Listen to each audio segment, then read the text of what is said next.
ನಮಸ್ಕಾರ. ಆಮ್, ಇನ್ನೇನು 2025ನೇ ವರ್ಷ ಮುಗಿಯೋ ಹಂತಕ್ಕೆ ಬಂದಿದೆ. ಕನ್ನಡದಲ್ಲಿ ಮತ್ತು ಬೇರೆಲ್ಲ ಭಾಷೆಗಳಲ್ಲಿ ಸಾಕಷ್ಟು ಸಿನಿಮಾಗಳು ಬಂದಿದ್ದು ಪ್ರೇಕ್ಷಕರಿಗೆ ಒಳ್ಳೆ ಮನೋರಂಜನೆ ನೀಡಿವೆ. ಬಹು ನಿರೀಕ್ಷಿತ 45 ಮತ್ತು ಮ್ಯಾಕ್ಸ್ ಸಿನಿಮಾ ಸದ್ಯಕ್ಕೆ ರಿಲೀಸ್ ಅದಕ್ಕೆ ಬಂದಿದೆ.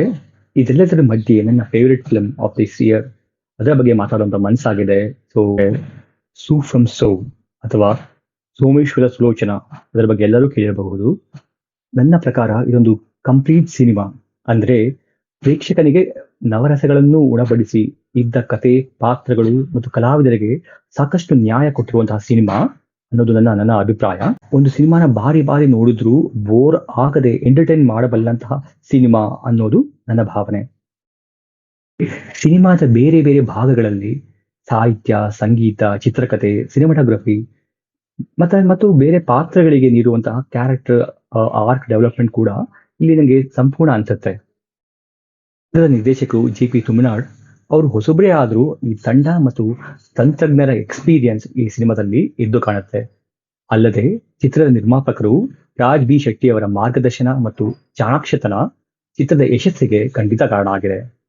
ಇನ್ನು ಮುಖ್ಯವಾಗಿ ಚಿತ್ರದ ಕಥೆಗೆ ಬಂದ್ರೆ ಈ ಮೂಡಿ ಬರುವಂತಹ ಬೇರೆ ಬೇರೆ ಪಾತ್ರ ಪರಿಚಯಗಳು, ರವಿ ಅಣ್ಣ, ಅಶೋಕ, ಸತೀಶ್ ಅಣ್ಣ, ಚಂದ್ರಣ್ಣ ಮತ್ತು ಅದರ ಜೊತೆಗೆ ಮೂಡಿ ಬರುವ ಹಾಸ್ಯ ಸನ್ನಿವೇಶಗಳು ಸಿನಿಮಾದ ಫೇಸಿಂಗ್ ಅನ್ನ ಸ್ಮೂತ್ ಆಗಿ ಕ್ಯಾರಿ ಫಾರ್ವರ್ಡ್ ಮಾಡ್ತವೆ. ಈ ಪೋಷಕ ಪಾತ್ರಗಳಲ್ಲಿ ತೀರಾ ಹೆಚ್ಚು ಪ್ರೇಕ್ಷಕರ ಗಮನ ಸೆಳೆದ ಬಂದರು ಬಂದರು ಬಾವ ಬಂದರು ಅದನ್ನ ಮರೆಯಕ್ಕಾಗತ್ತಾ? ಖಂಡಿತ ಇಲ್ಲ.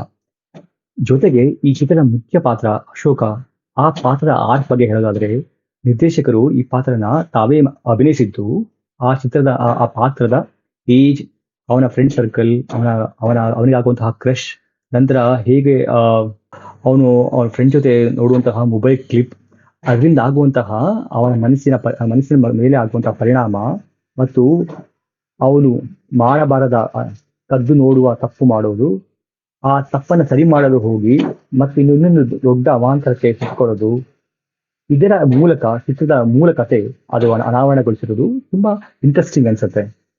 ಅಶೋಕನ ಮೈ ಮೇಲೆ ಬರುವಂತಹ ಈ ಭೂತದ ಹೆಸರು ಕನ್ಫ್ಯೂಷನ್ ಇಂದ ಕ್ರಿಯೇಟ್ ಆದ್ರೂ ಅದರ ಪರಿಹಾರಕ್ಕೆ ಬೇರೆಲ್ಲ ಪಾತ್ರಗಳ ಪಾಡು, ಸ್ಪೆಷಲಿ ಊರಿನ ಮುಖ್ಯಸ್ಥರಾದಂತಹ ಈ ರವಿ ಅಣ್ಣ ಅವರು ದೇವರ ಕೈಯಲ್ಲಿ ತಿಂದು ಎಲ್ಲರೆದುರಿಗೆ ಮಾನ ಹೋಗಿ ಭೂತ ಬಿಡಿಸೋಕೆ ನಮ್ಮ ರಾಜೀವ್ ಶೆಟ್ಟಿ ಅವರ ಗುರೂಜಿ ಪಾತ್ರನ ಕರೆಸುವಂಥದ್ದು, ನಂತರ ರಾಜ್ ಅವರ ಪರಿಹಾರದ ಬೇರೆ ಬೇರೆ ಮಾರ್ಗಗಳು, ಕೊನೆಗೆ ಅಶೋಕನೇ ತನಗೆ ಭೂತ ಬಿಟ್ಟಿದೆಂದರು ನಂಬದ ಗ್ರಾಮಸ್ಥರು ಹುಡುಕುವಂತಹ ಸನ್ನಿವೇಶಗಳು, ಅದರಲ್ಲಿ ಮತ್ತೆ ನಮ್ಮ ಭಾವ ಅವ್ರು ಬರೋದು, ಅವ್ರು ಮಾಡುವ ಎಡವಟ್ಟುಗಳು, ಇದೆಲ್ಲದರ ಜೊತೆಗೆ ಚಿತ್ರದ 2ನೇ ಭಾಗದ ಜೀವಾಳ ಎನ್ನಬಹುದಾದ ಭಾನು ಅವರ ಕ್ಯಾರೆಕ್ಟರ್ನ ಇಂಟ್ರೊಡ್ಯೂಸ್ ಮಾಡೋದು, ಈ ಪಾತ್ರದೊಂದಿಗೆ ನಮ್ಮ ರವೀಂದ್ರನ ಹಿಸ್ಟ್ರಿ, ಈ 2 ಪಾತ್ರಗಳ ನಡುವಿನ ಒಂದು ಪ್ರೇಮ ಆವರಣ, ಮತ್ತೆ ಭಾನು ಮತ್ತು ಅಶೋಕ ಪಾತ್ರಗಳ ಸಂಭಾಷಣೆ, ಯಾಕೆ ಭಾನು ಅಶೋಕನಲ್ಲಿ ತನ್ನ ತಾಯಿ ಸುಲೋಚನಾ ತನಗಾಗಿ ಬಂದಿರಬಹುದು ಅಂತ ನಂಬೋದು, ಈ ಮಧ್ಯೆ ಅಶೋಕನ ತಾಯಿ ತಂದೆ ಮತ್ತು ತಂಗಿಯ ಪಾತ್ರಗಳ ಭಯ, ಕನ್ಫ್ಯೂಷನ್ ಮತ್ತು ಒಂದಷ್ಟು ಸ್ಪರ್ಶಗಳ ಸನ್ನಿವೇಶಗಳು ಪ್ರೇಕ್ಷಕರನ್ನ ಅವರ ತುದಿ ಕಾಲಲ್ಲಿ ಕೂರಿಸುತ್ತೆ. ನಂತರ ಈ ಚಿತ್ರದಲ್ಲಿ ಬರುವಂತಹ ಎಲ್ಲಾ ಸಹ ಕಲಾವಿದರು ಅವರ ಪಾತ್ರಗಳಲ್ಲಿ ತಮ್ಮದೇ ಆದಂತಹ ಒಂದು ಅಭಿನಯ, ಹಾಸ್ಯದ ಮೂಲಕ ಗಮನ ಸೆಳೆಯುತ್ತಾರೆ.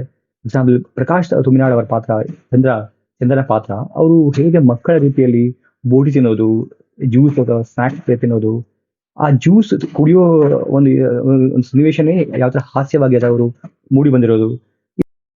ಚಿತ್ರದ ಕೊನೆಯ ಹಂತದಲ್ಲಿ ಅಶೋಕನಿಗೆ ಭಾನುವಿಗೆ ಅವರ ದೊಡ್ಡಪ್ಪನಿಂದ ಆಗತ್ತಿದ್ದಂತ ಅನ್ಯಾಯದ ಬಗ್ಗೆ ಅರಿವಾಗೋದು, ಆರಂಭದಲ್ಲಿ ಹೇಗೆ ಹುಡುಕುತನ ಮಾಡ್ತಿದ್ದಂತ ಪಾತ್ರ ಚಿತ್ರದ ಕೊನೆಯಲ್ಲಿ ಹೇಗೆ ಭಾನುವಿನ ಕಥೆಯಿಂದ ಬದಲಾವಣೆ ಬರುವುದು, ಕೊನೆಗೆ ಭಾನುವಿಗಾಗಿ ಹೋರಾಟ ಮಾಡೋದು, ಭಾನುವಿನ ಭವಿಷ್ಯದ ಬಗ್ಗೆ ಕಾಳಜಿ ವಹಿಸೋದು, ಇದೆಲ್ಲವೂ ಆ ಕ್ಯಾರೆಕ್ಟರ್ನ ಸಂಪೂರ್ಣ ಆರ್ಕ್ ಡೆವಲಪ್ಮೆಂಟ್ ಆಗಿದೆ ಅಂತ ಅನ್ಸುತ್ತೆ.